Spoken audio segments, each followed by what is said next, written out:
Assalamualaikum warahmatullahi wabarakatuh. Perkenalkan, saya Dela Triwidya Stuti, CGP Angkatan 11 dari SDN Kebayoran Lama Selatan 17 Pagi, DKI Jakarta.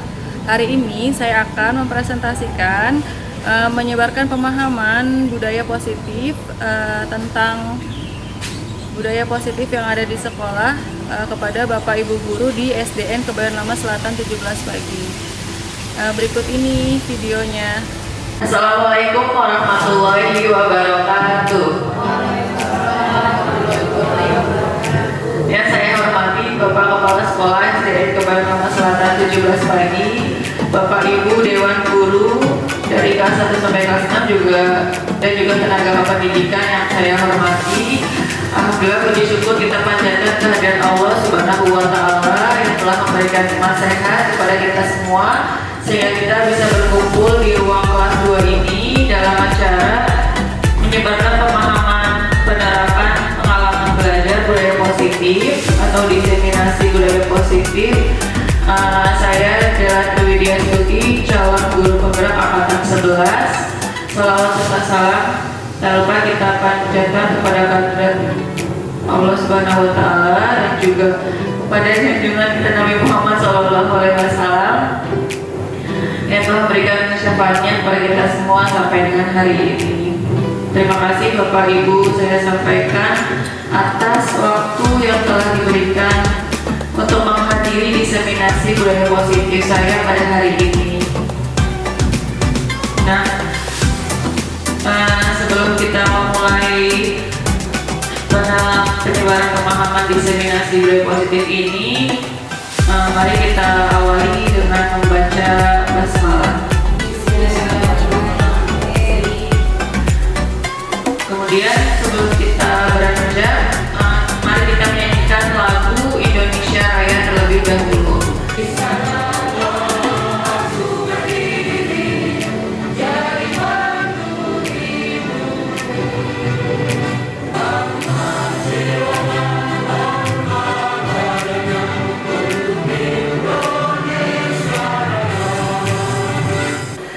Sebelum kita memulai acara selanjutnya, saya minta untuk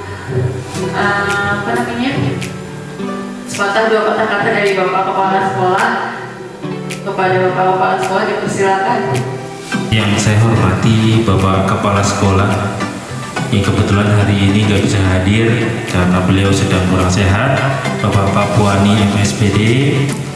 Yang saya hormati Bu Dela selaku CGP Angkatan 11 yang hari ini melakukan diseminasi untuk rekan-rekannya terutama kepada saya di SDN Kebayoran Lama Selatan 17 Pagi.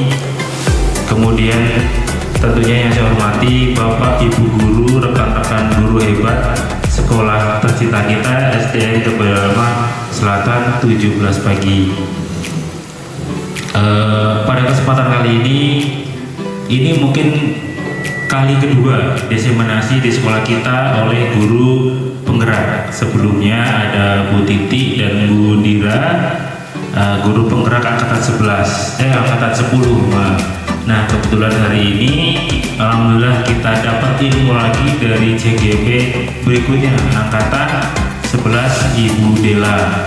Nah, Bu Dela ini walaupun dia kemarin hamil melendung gitu, alhamdulillah ya bisa mengikuti CGP angkatan 11, bahkan memberikan diseminasi buat kita semua. Semoga apa yang Bu Dela sharing, Bu Dela berikan kepada kita bermanfaat untuk perkembangan dan kemajuan dunia pendidikan, khususnya di sekolah tercinta kita SDN Kebayoran Lama Selatan 17 Pagi.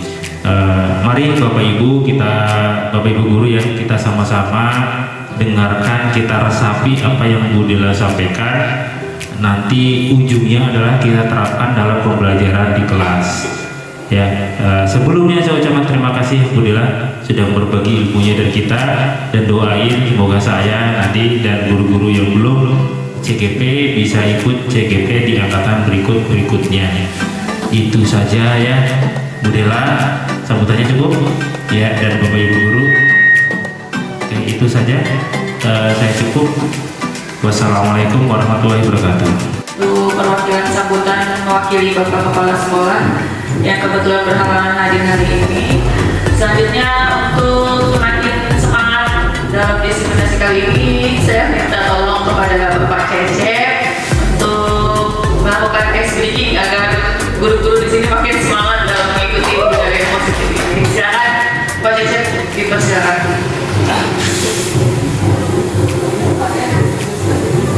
Ya, terima kasih Bu Dela atas kesempatan yang telah diberikan. Oke, apa kabar rekan semua? Ulang lagi, selamat siang. Oke, terima kasih. Oke, kita akan ice breaking terlebih dahulu ya rekan-rekan semua.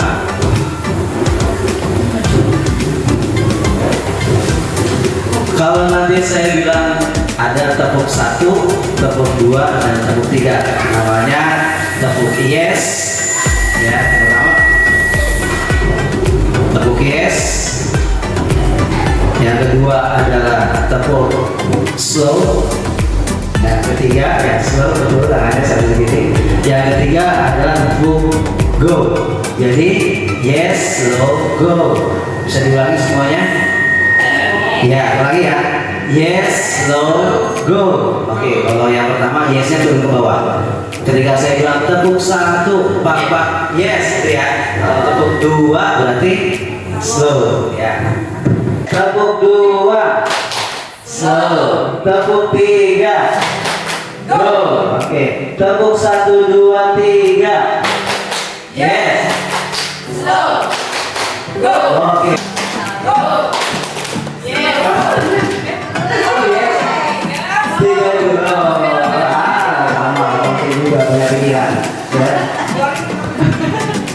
Sekali lagi ya, tepuk 1, tepuk 2, tepuk 1, 1, 2. Oke, bagus. Hari ini kita akan belajar tentang konsep inti budaya positif, yaitu antara lain perubahan paradigma belajar, disiplin positif, nilai-nilai kebajikan, kebutuhan dasar manusia, motivasi perilaku manusia, posisi kontrol guru, keyakinan kelas, dan segitiga restitusi. Nah, apa sih pembelajaran dengan paradigma baru? Pembelajaran dengan paradigma baru merupakan pembelajaran yang dirancang berdasarkan prinsip pembelajaran berdiferensiasi sehingga peserta didik belajar sesuai dengan kebutuhannya berdasarkan tahap perkembangan sesuai teori psikologi modern untuk mewujudkan profil pelajar Pancasila. Nah, kita tahu ya profil pelajar Pancasila itu ada berapa ibu-ibu? Ada 6, betul. Yang pertama itu apa? Ya, beriman dan bertakwa kepada Tuhan Yang Maha Esa dan berakhlak mulia. Yang kedua, berkebinekaan global. Yang ketiga, gotong royong. Yang keempat, mandiri. Yang kelima, benar kritis. Yang keenam, kreatif. Ya, lanjut. Nah, apa sih budaya positif itu? Budaya positif dapat menciptakan kondisi di mana individu merasa aman, didukung, dan dihargai. Budaya positif dapat melahirkan lingkungan yang positif yang sangat penting untuk kesehatan mental, produktivitas, dan kesejahteraan secara keseluruhan. Berfokus pada pentingnya menciptakan lingkungan yang mendukung perkembangan karakter dan kesejahteraan siswa. Lingkungan sekolah yang positif sangat penting untuk mendukung proses belajar mengajar. Siswa yang merasa aman, dihargai, dan didukung cenderung lebih termotivasi dan berprestasi. Nah, bagaimana seseorang bisa berubah dari paradigma stimulus respon kepada pendekatan teori kontrol? Stephen R. Covey, Principle Center Leadership tahun 1961 mengatakan bahwa bila kita ingin membuat kemajuan perlahan sedikit-sedikit, ubahlah sikap atau perilaku Anda. Namun, bila kita ingin memperbaiki cara-cara utama kita, maka kita perlu mengubah kerangka acuan kita. Ubahlah bagaimana Anda melihat dunia,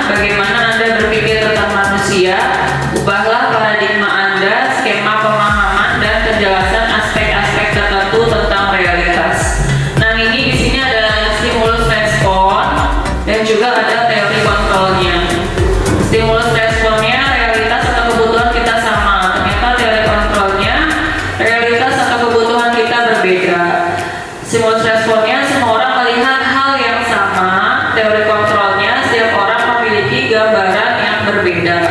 Stimulus responnya kita mencoba mengubah orang agar berpandangan sama dengan kita.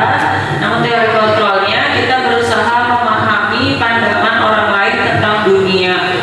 Stimulus responnya perilaku buruk dilihat sebagai suatu kesalahan. Teori kontrolnya semua perilaku memiliki tujuan. Stimulus respon selanjutnya orang lain bisa mengontrol saya. Teori kontrol hanya Anda yang bisa mengontrol diri Anda. Aturan, teratur, apalagi arti disiplin. Kalau ke anak-anak kita nih, kita menjelaskan disiplin itu apa sih? Patuh, proses belajar menjadi lebih baik. Nah, disiplin adalah sikap positif terhadap aturan dan peraturan, baik tertulis maupun tidak tertulis, serta bersedia mengikutinya dan menerima konsekuensi jika dilanggar. Nah, disiplin positif adalah menumbuhkan disiplin yang didorong dalam diri anak tanpa hukuman dan hadiah. Karena kan kita biasanya memberikan, kalau anak berbuat salah nih pasti kita kasih hukuman. Kalau anak misalnya berbuat sesuatu yang baik, pasti kita akan memberikan suatu hadiah. Ternyata hukuman dan hadiah ini sebenarnya kurang efektif bagi anak-anak murid kita. Ya kan Ibu? Kalau misalnya anak salah nih langsung kita hukum, pasti anak itu nggak mau kan dapat hukuman, atau dia malu dilihat sama teman-temannya kalau dia dihukum di depan umum. Nah, juga hadiah, pemberian hadiah juga ternyata tidak efektif karena anak itu pasti motivasinya udah beda. Dan artinya hadiah nih kalau misalnya dia berbuat baik, bukan dari motivasi diri sendiri, tapi ada motivasi dari luar diri, yaitu ingin mendapatkan suatu hadiah dari orang lain. Nah, sebagai pendidik, tujuan kita adalah menciptakan anak-anak yang memiliki disiplin diri sehingga mereka bisa berperilaku dengan mengacu pada nilai-nilai kebajikan universal dan memiliki motivasi intrinsik bukan ekstrinsik. Nah, selain profil belajar Pancasila, ternyata ada juga dari Ibu Primary Years Program atau PIP. Sikap muridnya toleransi, rasa hormat, integritas, mandiri, menghargai, antusias, empati, keingintahuan, kreativitas, kerjasama, percaya diri, dan komitmen. Nah, selain itu ada juga ada 9 pilar karakter Indonesian Heritage Foundation atau IHF. Itu juga sama nilai-nilai kebajikannya, antara lain cinta Tuhan dan segenap ciptaannya, kemandirian dan tanggung jawab, kejujuran atau amanah diplomatis, hormat dan santun, dermawan, suka menolong dan gotong royong, percaya diri, kreatif dan bekerja keras, kepemimpinan dan keadilan, baik dan rendah hati, toleransi, kedamaian dan kesatuan. Itu salah satu contoh-contoh nilai kebajikan atau nilai-nilai yang positif. Nah, kebutuhan dasar manusia. Kebutuhan dasar manusia merupakan komponen penting yang dibutuhkan oleh manusia untuk mempertahankan kelangsungan hidupnya. Nah, kebutuhan dasar manusia itu ada 5. Yang pertama, bertahan hidup. Yang kedua, kasih sayang dan rasa diterima. Yang ketiga, kebebasan. Yang keempat, kesenangan. Yang kelima, penguasaan. Nah, kalau bertahan hidup, pasti Bapak Ibu udah tahu ya. Kita bertahan hidup itu biasanya dari, contohnya tadi memerlukan makanan, memerlukan tempat tinggal, pakaian, kesehatan untuk bertahan hidup. Nah, kalau kebebasan contohnya mandiri, senang mencoba hal baru, memiliki pilihan sendiri. Kalau kasih sayang dan rasa diterima, contohnya kasih sayang dari sesama, misalnya teman, rekan kerja, orang tua, kemudian diterima oleh lingkungan. Nah, selain itu ada juga 3 motivasi perilaku manusia. Yang pertama, ada untuk menghindari ketidaknyamanan atau hukuman. Yang kedua, untuk mendapatkan imbalan atau penghargaan dari orang lain. Yang ketiga, untuk menjadi orang yang mereka inginkan dan menghargai diri sendiri dengan nilai-nilai yang mereka percaya.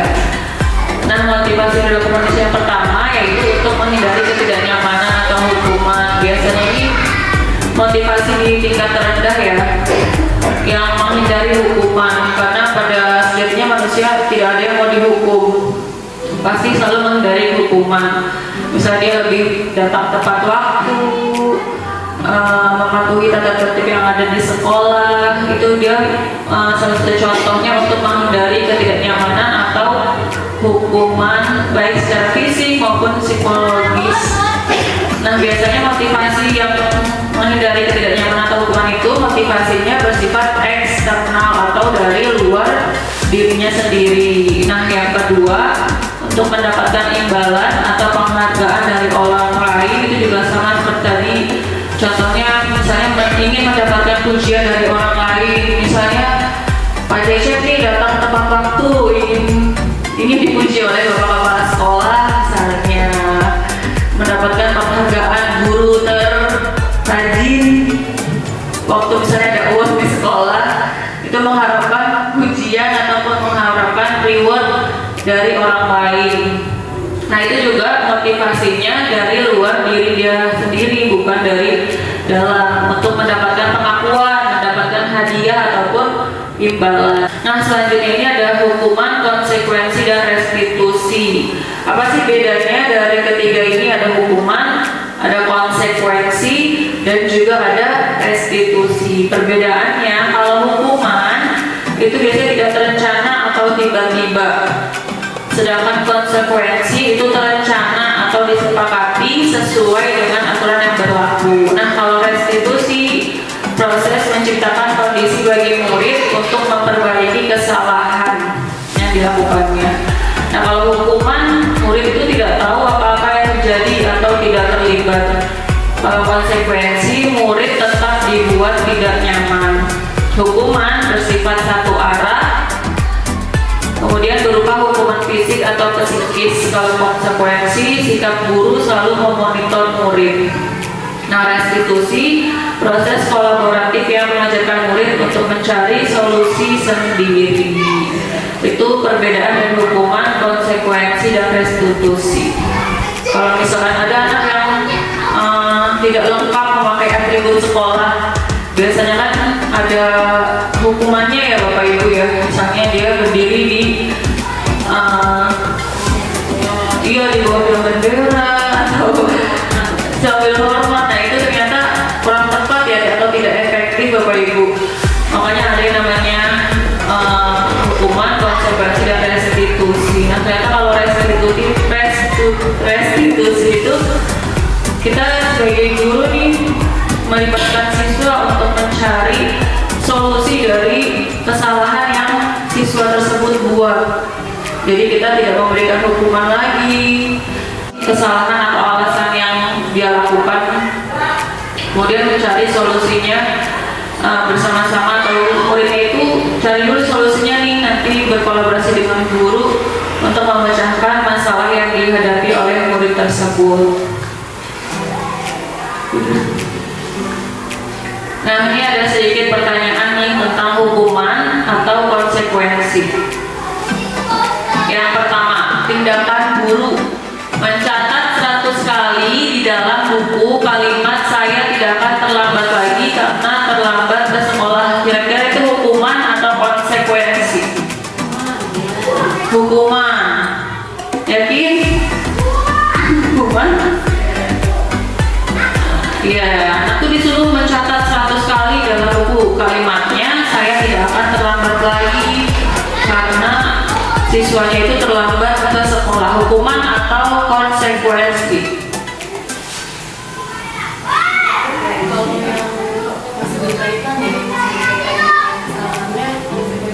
Konsekuensi ya. Jadi hukuman atau konsekuensi ini nomor 1 Bapak Ibu.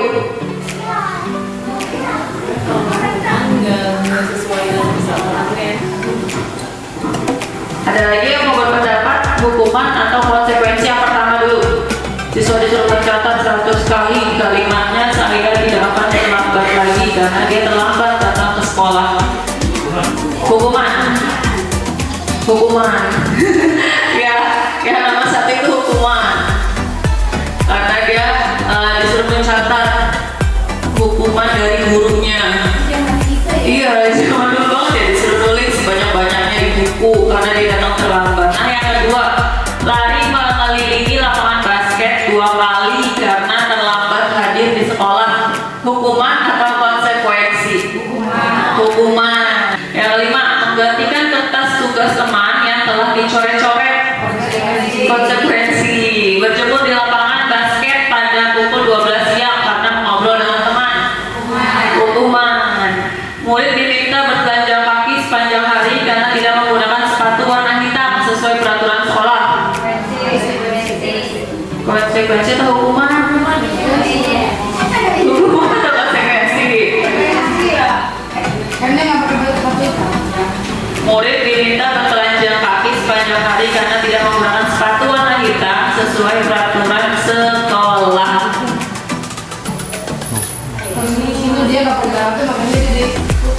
Hukum. Jadi hukuman atau konsekuensi?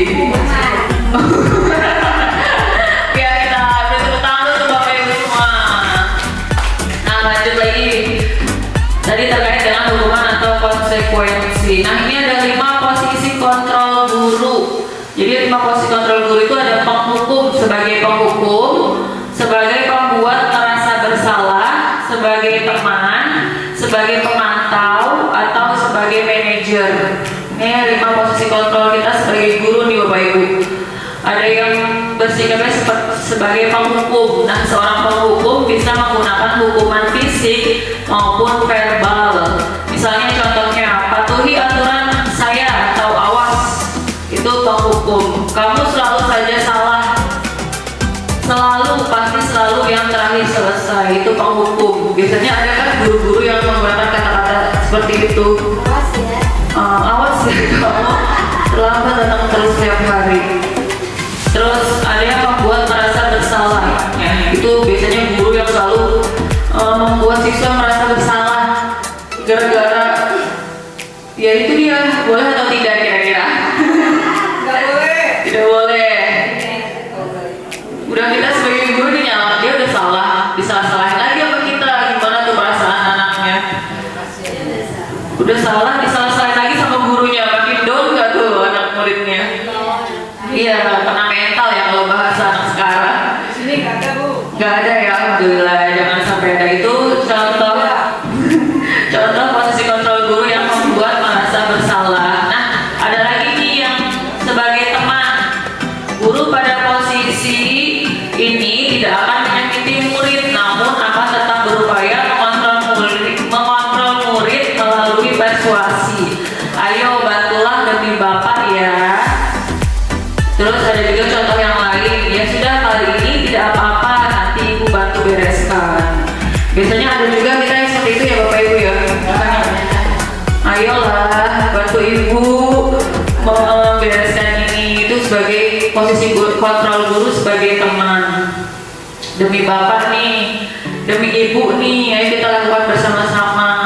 Itu contohnya sebagai teman. Ada juga yang posisi kontrol guru sebagai pemantau.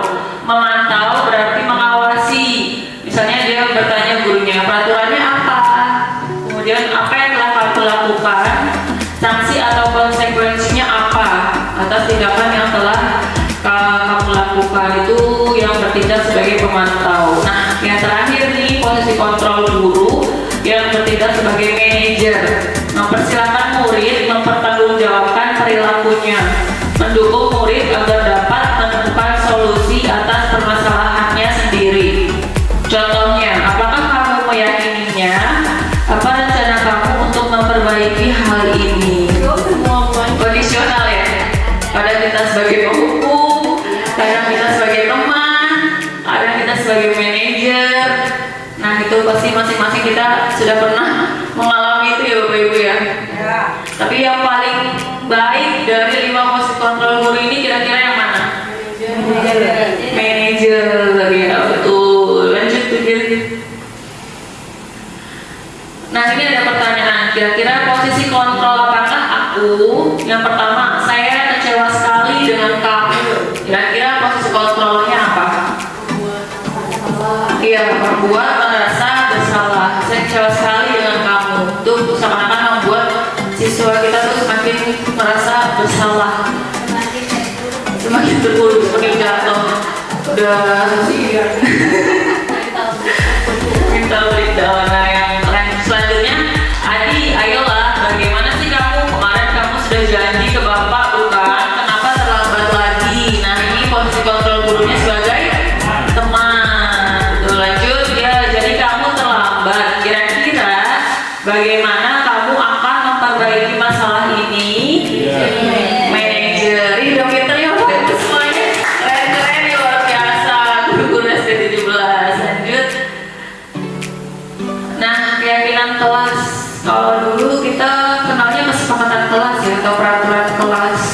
Nah, kalau sekarang namanya keyakinan kelas. Apa sih keyakinan kelas? Itu pembentukan keyakinan sekolah atau kelas. Biasanya keyakinan kelas itu bersifatnya lebih abstrak daripada peraturan yang lebih rinci dan konkret. Keyakinan kelas itu biasanya berupa pernyataan-pernyataan universal. Pernyataan keyakinan kelas senantiasa dibuat dalam bentuk positif, tidak ada yang negatif. Keyakinan kelas hendaknya tidak terlalu banyak sehingga mudah diingat dan dipahami oleh semua warga kelas. Saya yakin guru bapak ibu di sini sudah semuanya yang membuat keyakinan kelas di kelas masing-masing. Sudah semua ya bapak ibu? Sudah. Hebat semua nih guru SD 17. Nah, segitiga restitusi ini materi yang lumayan ini ya, bagus gitu sebenarnya untuk kita terapkan di kelas. Segitiga restitusi, apa sih segitiga restitusi? Segitiga restitusi merupakan proses dialog yang dilakukan oleh guru, bahkan dapat juga dilakukan oleh orang tua agar dapat menghasilkan anak yang berkarakter mandiri, bertanggung jawab, konsekuen, dan berkomitmen untuk menjadi diri yang melaksanakan disiplin positif. Nah, ini ada segitiga restitusi.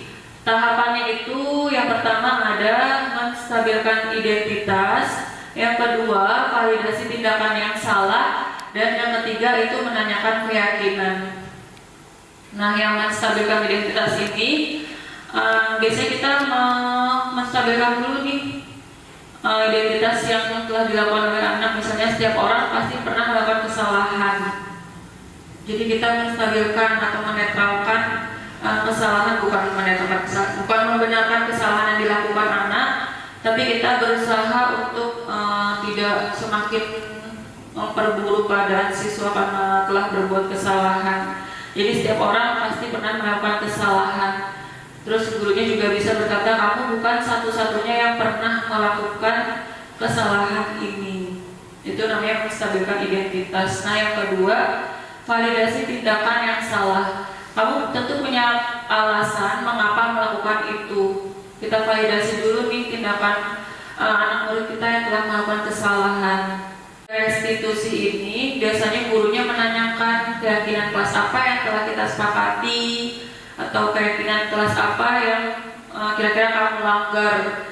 Kan di keyakinan kelas itu kita udah sepakat nih ya, udah sama-sama curah pendapat, mengungkapkan pendapatnya untuk membuat suatu keyakinan kelas yang telah disepakati bersama-sama. Nah, di segitiga restitusi ini, di tahapan yang terakhir biasanya gurunya nanya, keyakinan kelas mana yang kamu langgar, keyakinan kelas yang mana yang kira-kira apa yang dilakukan, yang mana nih kira-kira dilanggar di keyakinan kelas yang sudah dibuat. Karena kan harus sama-sama sepakat kalau di keyakinan kelas itu kan.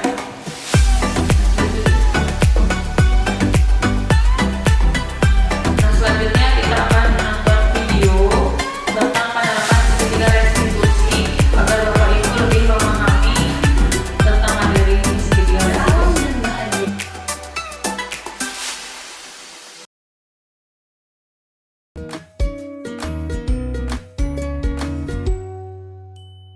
Salam dan bahagia Ibu dan Bapak guru hebat. Pada video kali ini kita akan membahas tentang salah satu program disiplin positif yang diterapkan di lingkungan sekolah yang dikenal dengan nama restitusi.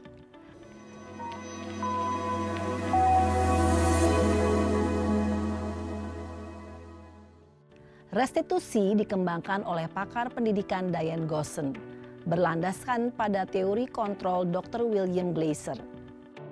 Segitiga restitusi adalah suatu proses dialog yang dijalankan oleh guru atau orang tua agar dapat menghasilkan murid yang mandiri dan bertanggung jawab.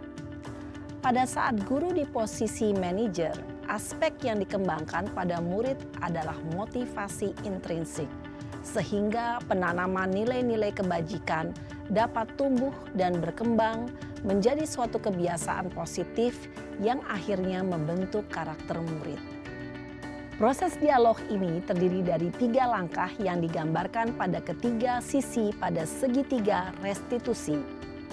Sisi pertama adalah menstabilkan identitas. Sisi yang kedua adalah validasi tindakan yang salah. Dan sisi yang ketiga adalah menanyakan keyakinan. Ibu dan Bapak guru, berikut ini akan ditunjukkan bagaimana seorang guru berada dalam posisi manajer menggunakan penerapan segitiga restitusi.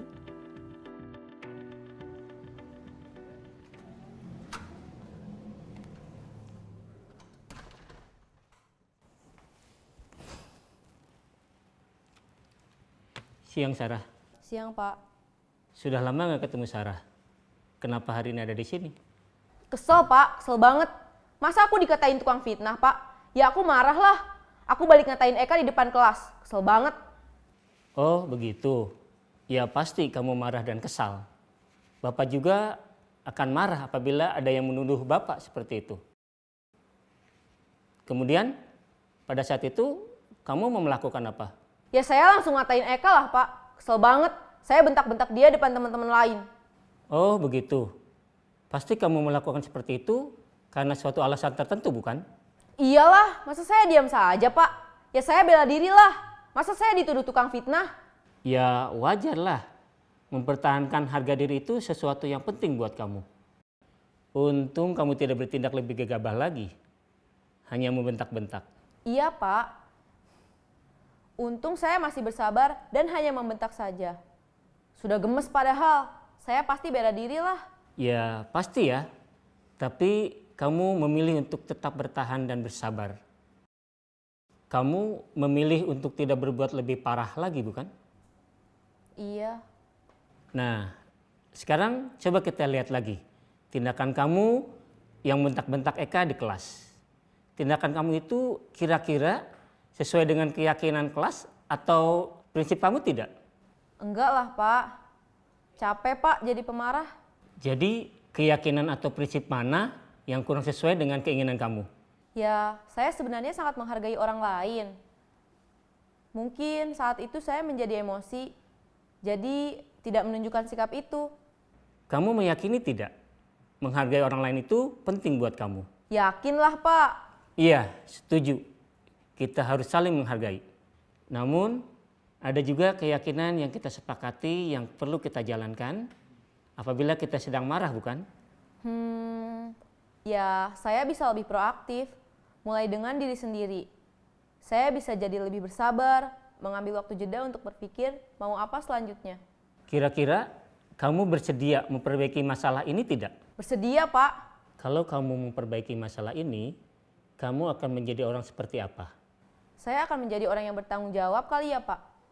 Dan senantiasa proaktif.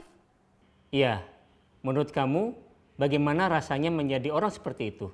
Ya nyaman lah, bangga bisa bersabar dan menahan diri. Baiklah kalau begitu. Yuk kita pikirkan bagaimana memperbaiki masalah ini.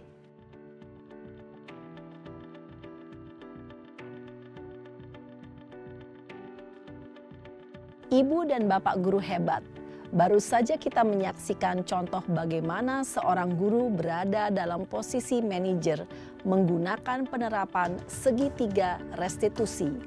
Mari kita bahas satu persatu. Pada sisi pertama, menstabilkan identitas berdasarkan pada prinsip bahwa membuat kesalahan adalah bagian dari proses pembelajaran. Sisi pertama dari segitiga ini berperan menggeser identitas murid dari identitas gagal ke identitas sukses. Murid yang sedang bertingkah laku yang tidak pantas atau menarik diri saat itu sedang mengalami identitas gagal.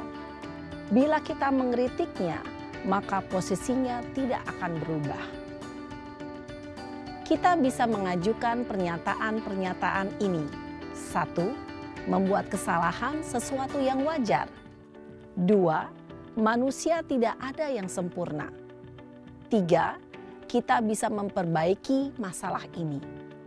4. Saya tidak menanyakan kesalahannya. Saya lebih fokus bagaimana memperbaiki masalah ini.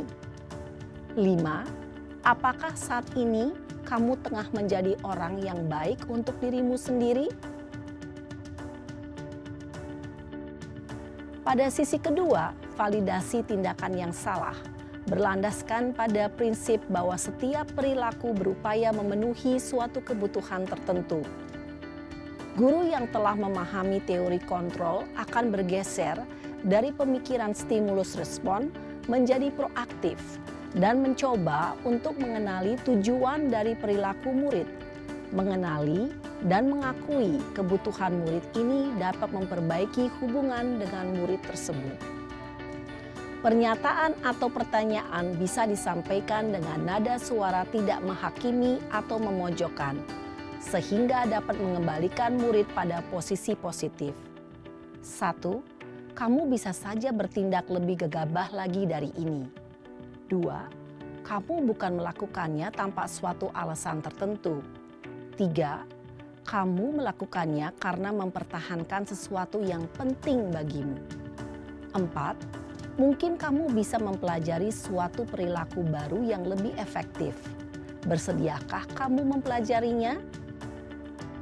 Selanjutnya, kita akan simak sisi terakhir, yaitu menanyakan keyakinan.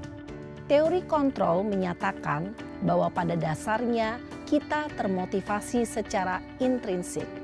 Pada saat perilaku yang salah telah divalidasi dan identitas sukses telah stabil, maka murid telah siap mengaitkan keyakinan-keyakinannya dengan tindakannya yang salah dan pemikirannya telah bergeser ingin menjadi orang yang dituju.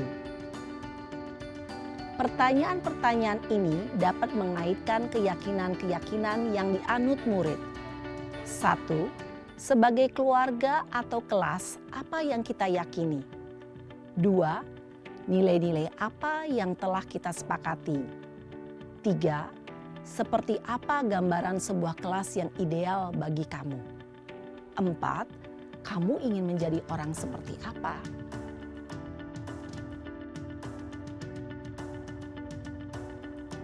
Dalam menerapkan segitiga restitusi, perlu diperhatikan beberapa hal, yaitu 1.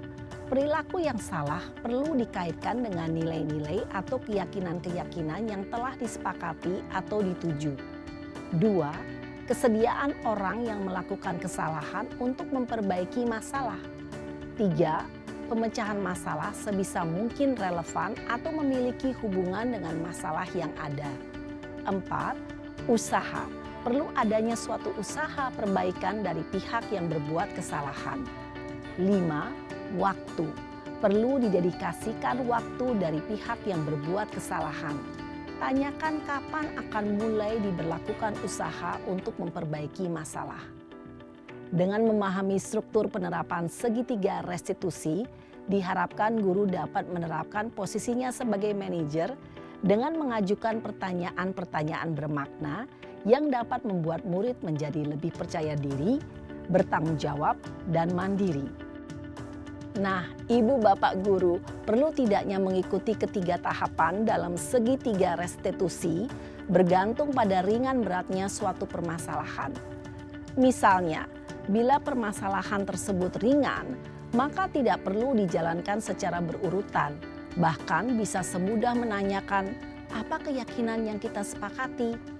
Dengan menjalankan segitiga restitusi, dengan mengajukan pertanyaan-pertanyaan bermakna, diharapkan murid menjadi lebih kuat secara pribadi, dapat membuka wawasan murid agar dapat menyelesaikan permasalahannya sendiri, semakin percaya diri, mandiri, dan merdeka. Salam dan bahagia, Ibu Bapak Guru hebat.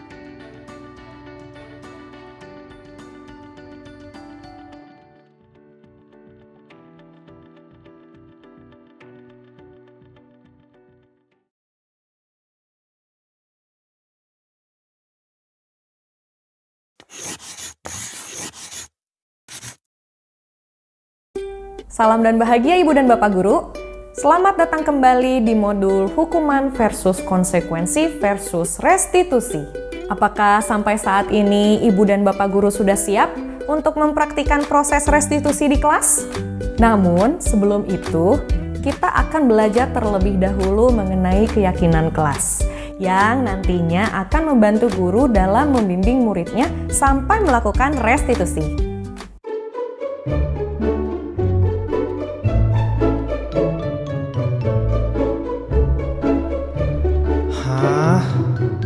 Uang siapa ini? Bu Guru, saya nemu uang.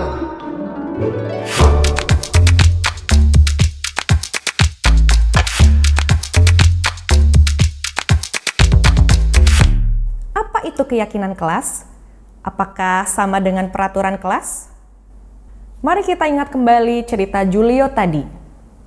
Menurut Ibu dan Bapak Guru, apakah yang menjadi motivasi Julio mengambil tindakan tersebut? Padahal bisa saja Julio mengambil uang tersebut. Ia pun tidak akan dapat hukuman karena tidak akan ada yang mengetahuinya. Tidak ada juga penghargaan yang didapatkannya dari mengembalikan uang tersebut. Julio bertindak berdasarkan keyakinannya, yaitu tidak mengambil sesuatu yang bukan haknya. Mengapa keyakinan kelas, bukan peraturan kelas? Mari kita lihat contoh peraturan kelas TKB berikut. 1. Membuang sampah pada tempatnya. Yang kedua, merapikan kembali mainan setelah digunakan. Dan yang ketiga, melepaskan sepatu saat masuk kelas. Jika diperhatikan, tujuan dari ketiga peraturan itu adalah untuk kebersihan atau kenyamanan di kelas. Nilai-nilai kebersihan dan kenyamanan inilah yang disebut sebagai keyakinan, yaitu nilai-nilai kebajikan atau prinsip-prinsip universal yang disepakati bersama secara universal. Lepas dari latar belakang suku, negara, bahasa, maupun agama. Menurut David Gozen pada bukunya Restitution Restructuring School Discipline, suatu keyakinan akan lebih memotivasi seseorang dari dalam atau motivasi intrinsik. Seseorang akan lebih tergerak dan bersemangat menjalankan keyakinannya daripada mengikuti serangkaian peraturan. Begitu pula dengan murid-murid kita. Peraturan biasanya rinci dan konkret. Suatu kelas bisa memiliki lebih dari satu peraturan yang berkaitan dengan kebersihan dan kenyamanan. Peraturan juga bisa bertambah seiring waktu. Sedangkan keyakinan bersifat lebih abstrak dan universal dibanding peraturan. Segala sesuatu yang berkaitan dengan kenyamanan terkandung dalam satu keyakinan. Jika suatu saat ada murid kelas TKB yang makan di kelas dan berceceran, bisa saja guru harus menambah lagi peraturan baru, yaitu tidak makan di dalam kelas. Sedangkan jika memakai keyakinan kelas, guru hanya perlu mendalami kembali nilai keyakinan kepada muridnya yang nantinya berujung ke restitusi. Bagaimana membentuk keyakinan kelas? Keyakinan kelas akan menjadi keyakinan bersama seluruh anggota kelas. Lalu, bagaimana cara membentuk keyakinan kelas ini? Ada beberapa hal perlu diperhatikan terkait keyakinan kelas. Yang pertama, pembuatan keyakinan kelas melibatkan semua warga kelas. Yang kedua, keyakinan kelas hendaknya tidak terlalu banyak sehingga mudah diingat dan dipahami oleh semua warga kelas. Yang ketiga, menggunakan kalimat positif. Yang keempat, keyakinan kelas sebaiknya sesuatu yang dapat diterapkan di lingkungan tersebut. Dan yang kelima, perlu adanya tinjauan kembali keyakinan kelas dari waktu ke waktu agar tetap relevan. Berikut langkah praktis yang Ibu dan Bapak Guru bisa terapkan saat pembentukan keyakinan kelas. Yang pertama, membuka ruang diskusi. Memberikan kesempatan untuk semua murid menyampaikan masukannya mengenai keyakinan kelas yang perlu disepakati. Jika murid belum terbiasa dengan istilah keyakinan, maka bisa diajak dulu untuk mengusulkan peraturan. Yang kedua, mencatat. Mencatat semua pendapat murid di papan tulis atau kertas besar, sehingga semua bisa melihat hasil. Jika menemukan kalimat negatif, ubahlah dulu menjadi kalimat positif. Contohnya, jika ada yang mengusulkan peraturan tidak memotong pembicaraan teman, maka diubah terlebih dahulu menjadi kalimat positif, menghargai yang berbicara. Yang ketiga, merumuskan keyakinan. Ajak murid untuk menentukan nilai kebajikan atau keyakinan yang menjadi inti dari peraturan tersebut. Apa nilai atau inti dari peraturan nomor 1, 6, dan 7? Bimbing murid sampai terumuskan menjadi satu keyakinan. Ketiga peraturan ini dapat disarikan menjadi satu keyakinan, yaitu hormat atau menghormati semua orang dan barang milik orang lain. Peraturan nomor 2 dan 3 dapat disarikan menjadi satu keyakinan, yaitu bekerja dengan baik dan tekun. Peraturan nomor 4, 5, dan 8 dapat disarikan menjadi satu keyakinan, yaitu semua orang ingin merasa diterima dan dimiliki. Yang keempat, tinjau ulang. Guru perlu meninjau kembali butir-butir keyakinan dari semua peraturan yang sudah disarikan. Ingat bahwa sebaiknya keyakinan kelas tidak terlalu banyak agar mudah diingat. Direkomendasikan berkisar 3-7 keyakinan yang dapat disesuaikan dengan jenjang kelasnya. Dan yang kelima, membuat pernyataan keyakinan. Pastikan semua warga kelas memahami makna dari keyakinan tersebut. Guru dapat mengajak murid untuk merumuskan pernyataan keyakinan yang dapat dipahami bersama.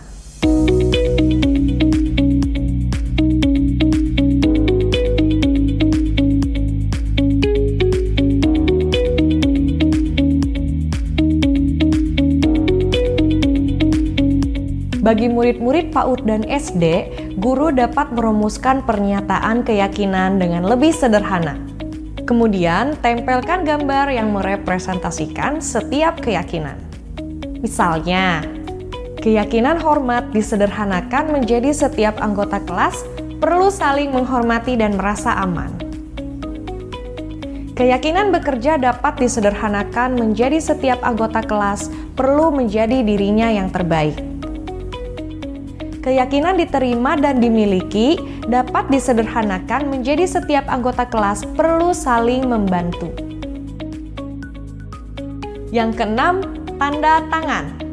Setelah keyakinan kelas selesai dibuat, semua murid dan guru menyetujui dengan menandatangani keyakinan kelas tersebut. Yang ketujuh, pajang. Pasang keyakinan kelas di dinding kelas yang mudah dilihat semua warga kelas. Bagaimana agar murid dapat mendalami makna keyakinan kelas? Tentu kita berharap semua murid dapat memahami makna dari pernyataan yang dituliskan dalam keyakinan kelas. Oleh karena itu, manfaatkan pekan pertama di tahun ajaran baru untuk kegiatan pendalaman yang bertujuan menurunkan keyakinan kelas menjadi sesuatu yang lebih konkret. Pekan pendalaman keyakinan dapat diisi dengan kegiatan berikut. Kegiatan tampak seperti atau tidak tampak seperti. Pada kegiatan ini, kita mengajak murid untuk berdiskusi mengenai perilaku dari setiap keyakinan tersebut. Akan tampak seperti apa dan tidak tampak seperti apa. Hasil diskusinya dituangkan pada tabel T seperti berikut.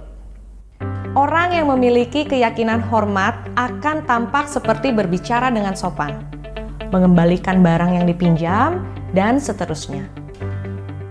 Sedangkan tidak tampak seperti orang yang berkeyakinan hormat jika berkata kasar, meletakkan sembarangan barang yang dipinjam, dan seterusnya.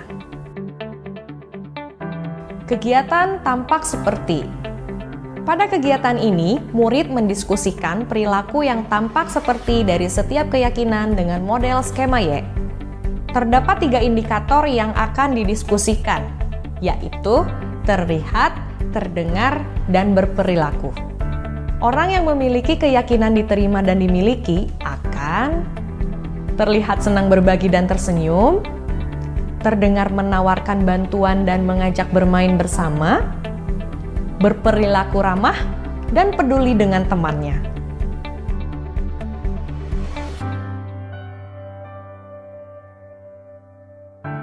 Kegiatan tugas saya, tugas kamu. Pada kegiatan ini, murid diajak berdiskusi mengenai tanggung jawab dan hak setiap warga kelas dengan menggunakan model kanvas seperti berikut. Setiap kanvas diisi sesuai dengan tanggung jawab dan haknya.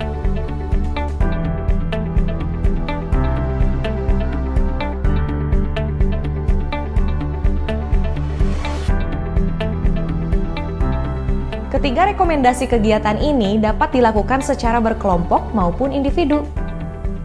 Ibu dan bapak guru dapat menyesuaikan dengan kondisi kelas masing-masing. Hasil diskusi kemudian dipresentasikan kepada seluruh kelas dan dipasang di dinding kelas untuk menguatkan pemahaman. Untuk PAUD dan SD kelas kecil, guru dapat menyiapkan ulang dalam bentuk gambar. Untuk pembelajaran jarak jauh, kegiatan dapat tetap dilakukan dengan menggunakan alat bantu papan tulis bersama seperti Jamboard atau Padlet untuk menuliskan usulan, keyakinan, serta tabel atau kanvas. Sedangkan ruang diskusi dapat menggunakan ruang virtual, breakout room, bahkan grup WhatsApp. Ibu dan bapak guru memiliki keyakinan kelas akan membantu proses pembentukan sikap disiplin positif pada murid. Pembuatan keyakinan perlu melibatkan seluruh anggota kelas dan maknanya dipahami dengan baik. Jadi, kalau ada tindakan yang bertentangan dengan nilai-nilai keyakinan kelas, guru bisa mengajak murid melakukan refleksi dengan mengacu pada keyakinan tersebut. Proses ini akan membimbing murid untuk memiliki motivasi level 3, yaitu untuk menjadi orang yang menjunjung tinggi nilai-nilai kebajikan. Dengan begitu, motivasi yang terbentuk adalah motivasi internal berjangka waktu panjang, bukan motivasi eksternal yang berjangka waktu pendek. Wah, tidak terasa banyak sekali ya yang sudah kita pelajari di materi. Selamat belajar dan mencoba ibu dan bapak guru hebat. Salam dan bahagia.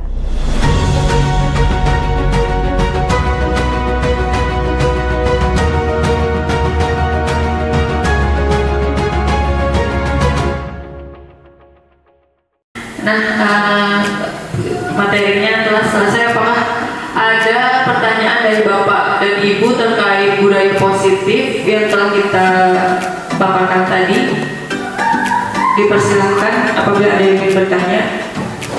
Yang saya ingin tanyakan, ini pengalaman saya nih Bu. Kadang kan kita menghukum anak ya, tapi itu anak tidak merasa jerak, malah senang.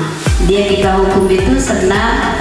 Dan kadang memicu untuk teman yang lain untuk berbuat salah seperti anak tersebut. Nah, bagaimana cara menyelesaikan masalah tersebut? Terima kasih. Terima kasih Bu Dela yang sudah memaparkan tentang budaya positif dan segitiga restitusi. Yang saya mau tanyakan di sini, bagaimana sikap kita sebagai seorang guru apabila ada seperti yang dikatakan tadi, anak-anak yang luar biasa melakukan kesalahan, itu apakah seorang guru harus bersikap manajer atau penghukum? Seperti itu. Karena kalau anak usia sekolah dasar, kalau kita tegur keras salah, ngomong. Tapi kalau kita tegur pelan, malah disepelekan seperti itu. Terima kasih Bu. Biasa anak kita itu pasti kalau kita hukum, dia malah bukannya merasa bersalah, malah makin gitu. Oh, ada yang bukannya nih, wah salah nih, harusnya apa ada perubahan, tapi dia malah mencari perhatian. Kita emang di zaman yang sekarang ini serba salah ya Bapak Ibu ya. Kita mau keras kepada anak tapi tidak boleh. Kira kita baikin tapi kayaknya kok anaknya kayak ngelunjak gitu. Memang ini tantangan buat kita sebagai guru di era yang sekarang ini. Nah, kayak tadi tuh 5 posisi kontrol guru yang kita tahu tadi, ada penghukum, ada pembuat merasa bersalah, ada manajer, ada teman, dan juga ada satu lagi apa tadi?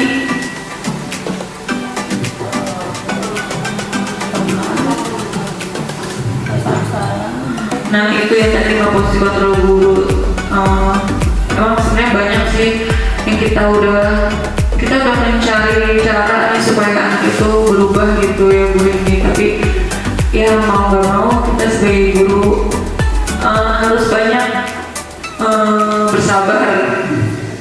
Dan juga pastinya kita cari lagi kira-kira bagaimana caranya supaya iya, cuma kita nggak boleh hukuman secara fisik ya Ibu ya.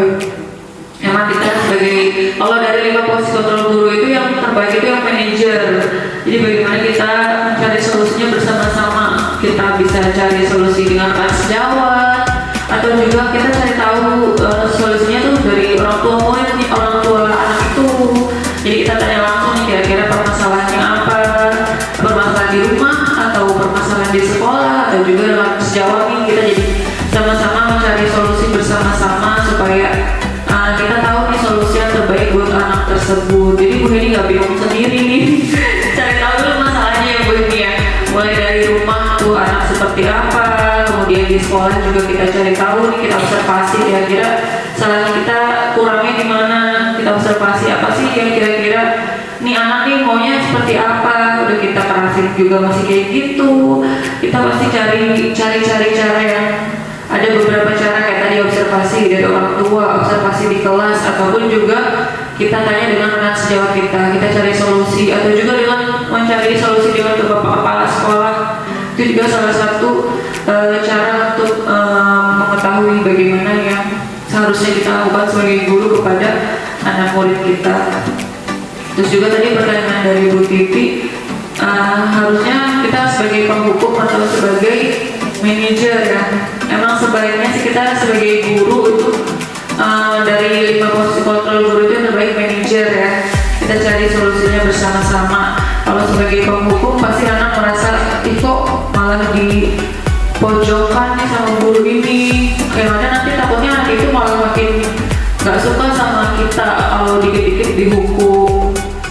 Terus kemudian apalagi hukumannya secara fisik atau dipermalukan di depan umum, pasti kan anak nggak ada yang mau seperti itu. Jadi memang sebaiknya kita memposisikan diri kita sebagai manajer.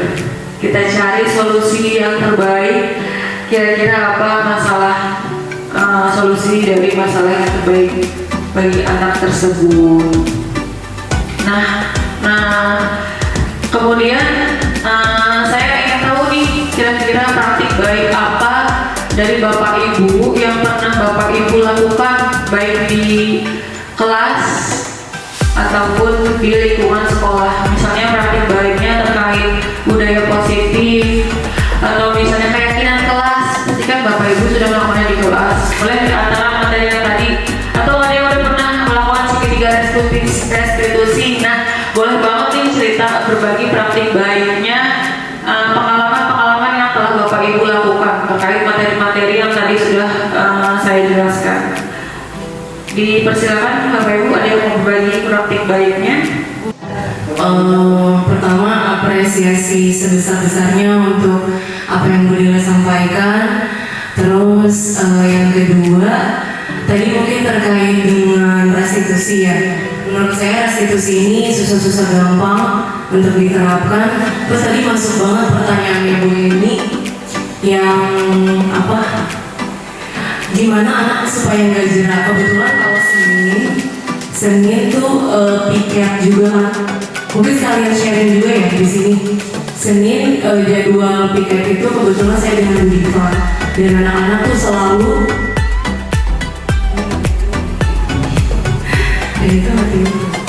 anak-anak itu selalu atribut itu tidak pernah lengkap. Tapi alhamdulillah kemarin udah tinggal beberapa anak tuh.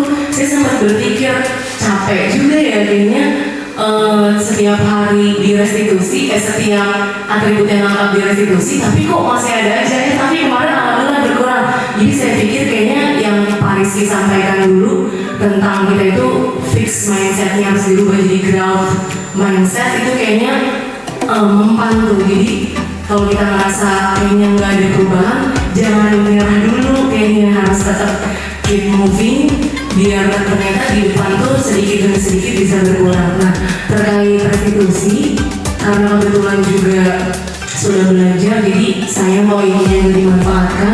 Kebetulan kalau di kelas, biasanya di kelas-kelas tinggi, mungkin secara langsung Bapak Ibu Guru juga udah sering melakukan itu. Jadi sekarang saya kalau ada anak yang kira-kira melanggar keyakinan kelas, biasanya saya panggil dialog 4 mata. Jadi benar-benar di situ pengen tahu alasan kenapa anak itu melakukan hal seperti itu. Jadi biar saya punya sudut pandang yang gak menghakimi mereka dulu, makanya saya buang hal yang buruk tentang mereka, biar guru juga jelas dan gak saling menyalahkan. Mungkin efeknya seperti itu ya, jadi guru nggak gampang menghakimi murid gitu. Karena jadi kembali ke diri kita di zaman dulu, kalau saya jadi mereka, saya juga akan sedih. Jadi POV-nya kembali ke diri kita masing-masing, biar rasa sakit yang kita alamin dulu, warisan yang kita jelek yang kita rasakan dulu gak terulang lagi di generasi yang di masa depan. Mungkin itu Mbak Ibu Dira. Terima kasih Bapak Ibu. Yang sangat bagus dari Bu Dira. Ada lagi Bapak Ibu yang ingin menyampaikan praktik baiknya? Kira-kira setelah pembelajaran yang kita dapat hari ini, bagaimana perasaan Bapak Ibu setelah mengikuti diseminasi hari ini? Coba minta pendapat dari salah satu Bapak Ibu, dipersilakan. Dapat menerima ilmu atau mendapatkan ilmu yang luar biasa tentang apa sih itu budaya positif. Dan kedua adalah tentang segitiga restitusi, yang dimana segitiga restitusi ini sangat luar biasa sebagai seorang pendidik kita terapkan di sekolah, karena sekolah tidak kembali ke zaman dahulu, tapi kembali ke zaman yang modern, dan anak-anaknya pun sudah individunya sudah berbeda-beda, sifatnya juga sudah berbeda. Mungkin karena pengaruh pola makan atau pola hidup di keluarga juga bisa mencapai seperti ini. Jadi intinya segitiga restitusi ini bisa kita terapkan di sekolah kita masing-masing, dan juga buat teman-teman kita maju bersama, sukses bersama buat anak didik penerus bangsa ini. Semoga apa yang kita berikan kepada peserta didik, kita menuai pahala yang sangat luar biasa, karena seorang pendidik itu adalah kita mendapatkan 2 pahala, dunia dan akhirat. Itu saja dari Budara. Semangat terus CGP-nya. Untuk yang lain silakan. Selamat menempuh CGP-nya. Alhamdulillah kegiatan kita pada siang hari ini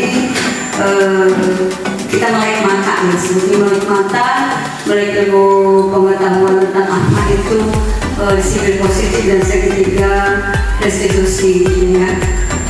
Kita yang ada tidak paham apa sih itu segitiga restitusi dan disiplin positif, padahal itu sudah kita terapkan gitu ya di lingkungan sekolah.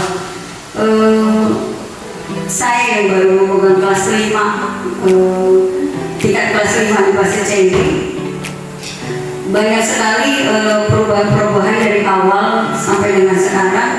Apa sih yang dimaksud dengan disiplin positif gitu ya. Saya di kelas membuat apa itu yang namanya duta.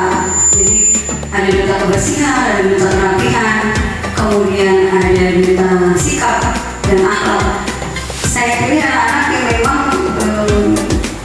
apa itu yang punya dan pantas untuk itu gitu ya. Dari segi dari duta kerapihan, duta kebersihan, anak-anak yang memang saya pilih untuk itu gitu ya. Dan alhamdulillah itu bisa diterapkan gitu ya, dan membuat kelas itu menjadi lebih baik. Dan kemudian untuk restitusi juga misalkan kayak keyakinan kelas kita sudah sepakati, kemudian kita mau menjadi orang ke depannya seperti apa gitu ya, siswa seperti apa, kemudian kita punya apa alasan apa sih kenapa kita harus melakukan itu gitu ya. Di sini secara bertahap kita berubah gitu, dari yang namanya tidak buruk tapi melakukan perubahan yang positif seperti itu. Dan hari ini pun saya dapat materinya dari Bu Dela. Terima kasih.